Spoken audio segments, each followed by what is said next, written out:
In this life, the most ponderous burden isn't held in our grasp, but rather nestled deep within our souls. The very second we release it, a profound lightness emerges. Within a secluded spiritual retreat, a youthful acolyte had newly arrived. His personal history was saturated with agonizing remembrances, household disagreements, adversities from his early years, and unfulfilled expectations that perpetually clouded his consciousness. Even amidst the serene sanctuary, he sensed an inherent flaw in everything. He perceived difficulties all around, even in their absence.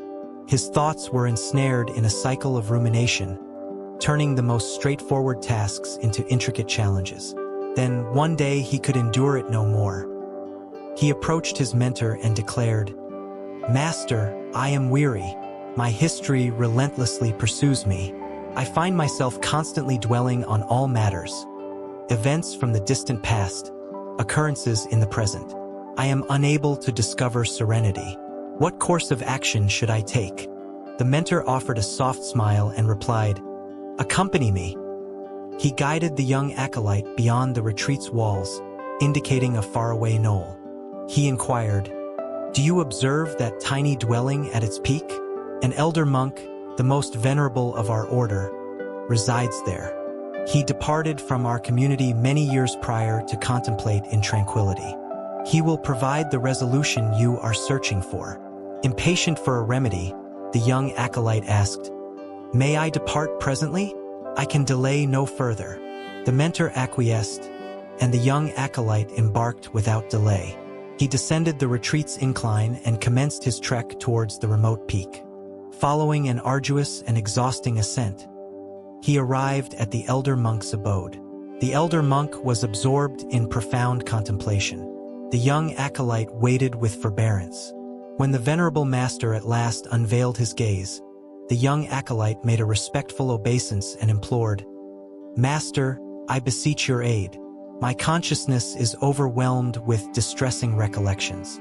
I am unable to release my past, and it plagues me constantly. I yearn to be liberated from this anguish." The elder monk offered a benevolent smile and stated, "I shall furnish you with your resolution, but initially, let us venture to the hamlet beneath for our noon repast." A follower there has extended an invitation. The young acolyte consented, a sense of optimism stirring within him. As they readied themselves for departure, the elder monk selected a substantial, weighty stone and positioned it in front of the young acolyte. "Transport this along with you," he instructed. The young acolyte paused, yet complied. He hoisted the cumbersome stone onto his shoulder and trailed the elder monk down the mountainside. The trail was precipitous and irregular. Initially, he surmised the stone possessed some concealed significance, so he bore it with resolve. However, before long, his arms started to ache. His legs quivered, and perspiration streamed down his countenance. The load impeded his progress, and he found it difficult to maintain his equilibrium. Concurrently, the elder monk proceeded ahead effortlessly, unencumbered by any load. The young acolyte wished to discard the stone, but he mused, "What if this constitutes an element of my instruction? I must persevere." He continued onward, his suffering intensifying with each stride.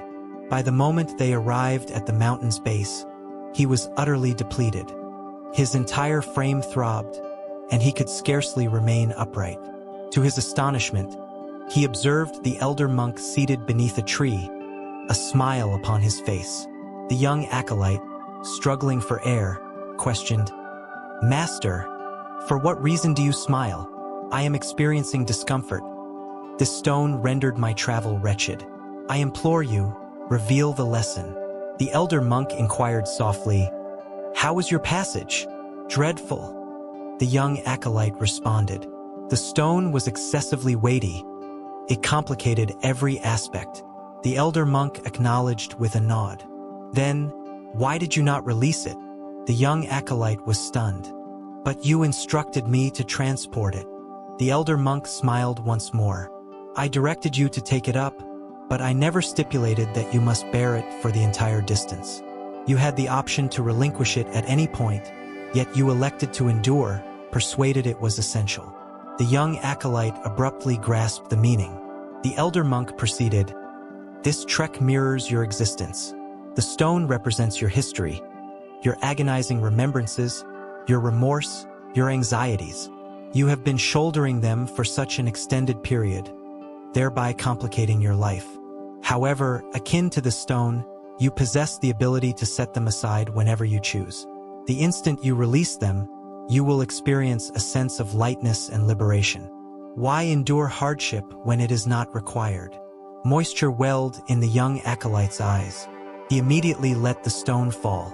As it struck the earth, he sensed a peculiar easing, as though an immense load had been removed, not merely from his shoulders but from his very spirit. The elder placed a hand upon his shoulder and affirmed, "The past has vanished. You are the sole entity preserving its vitality. Release it, and serenity will discover you." On that day, the young acolyte assimilated the most profound teaching of his existence. Liberty arises not from clinging, but from relinquishing. Frequently, we bear the heaviness of our history, our remorse, suffering, and unfulfilled expectations, oblivious to the fact that we hold the capacity to release them. Just as the young acolyte contended with the stone, we grapple with our encumbrances, convinced we are obliged to transport them indefinitely. Yet, the reality is that the past wields authority over us only if we persist in clinging to it. The instant we resolve to discard our loads, we liberate ourselves from anguish. Existence grows more buoyant, simpler, and more exquisite when we cease to adhere to that which no longer benefits us. Relinquish your hold, and tranquility will ensue.